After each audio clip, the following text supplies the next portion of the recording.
Tell me when you're on. Okay, everybody, this is lesson number 1. As I told you guys this morning, this is gonna be a little bit haphazard because today's our first day and we haven't had time to put all our lesson plans together.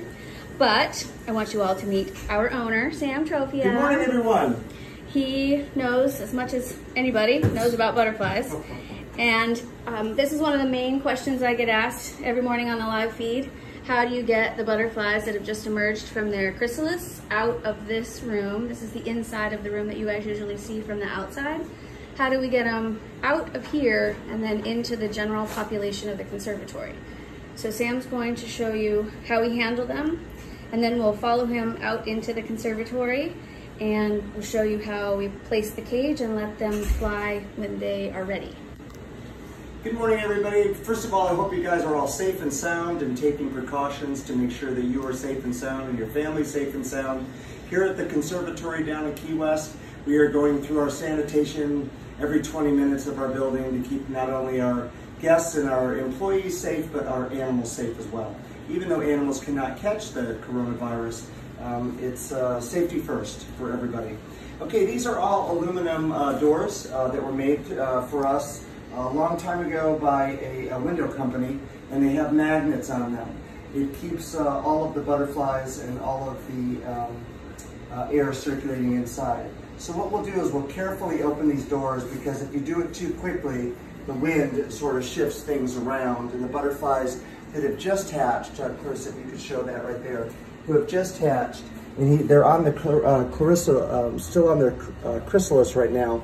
They're not actually ready to go yet. So the ones that let us know that they're ready to go look like this, and they're right down here by the door, and he's telling us, hey, I'm ready to go out and join my friends there. So what we do normally is we'll never pick up a butterfly from the edge of the wings. We always pick them up from their strongest part of their wing, which is right by the thorax here. So what we'll do is we'll just drop them inside, gently inside the bucket, and then they'll start to be ready when they're ready to go. Sometimes this is a bit of a butterfly rodeo, so you gotta catch them and then handle them safely.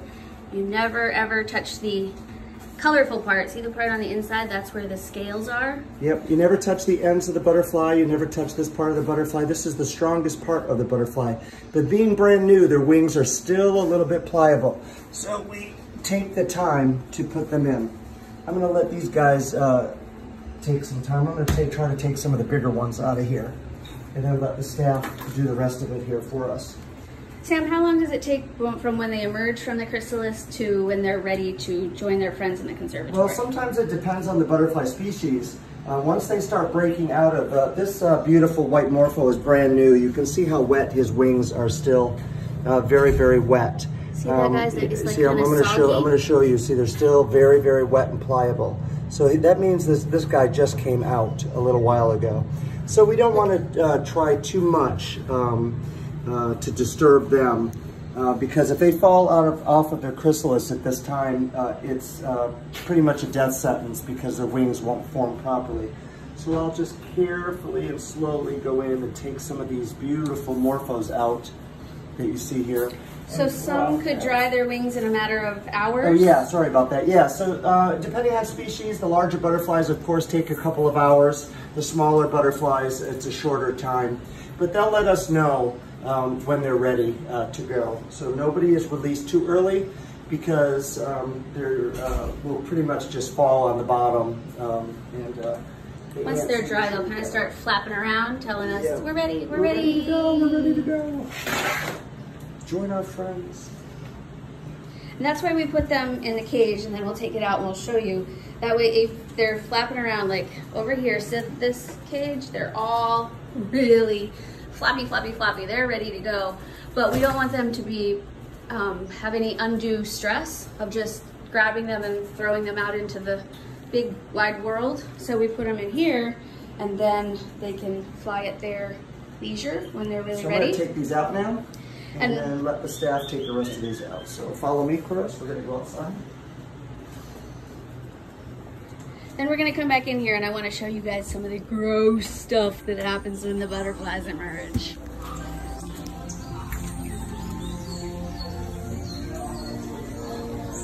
what we'll do now, folks, is, again, we don't want to tell the butterflies what to do. They'll tell us what to do.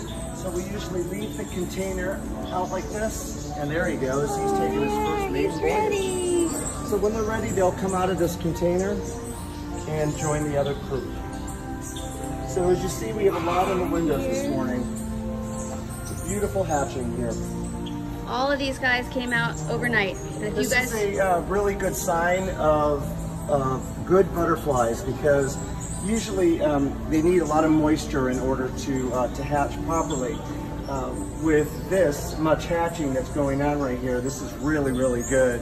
It shows that our system is working beautifully. So not too dry, just perfect, beautiful conditions for our butterflies. Did you see the big atlas that hatched this morning? Yeah, this is pretty remarkable. Maybe, Beautiful I don't know if he's female. ready, but could we go back inside and you could show us what a moth looks like? He's ready.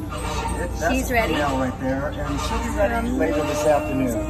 So she won't come out of there until this afternoon. So we'll check in later because I want you guys to see her up close. Look, I mean, it's just really incredible. We just sanitized these windows, so it's a little hard to see in. But all of these are caterpillars, or all of these are moths, and they're cocoons, and then all of these are butterflies in their chrysalis. And they're ready to come out and fly here soon.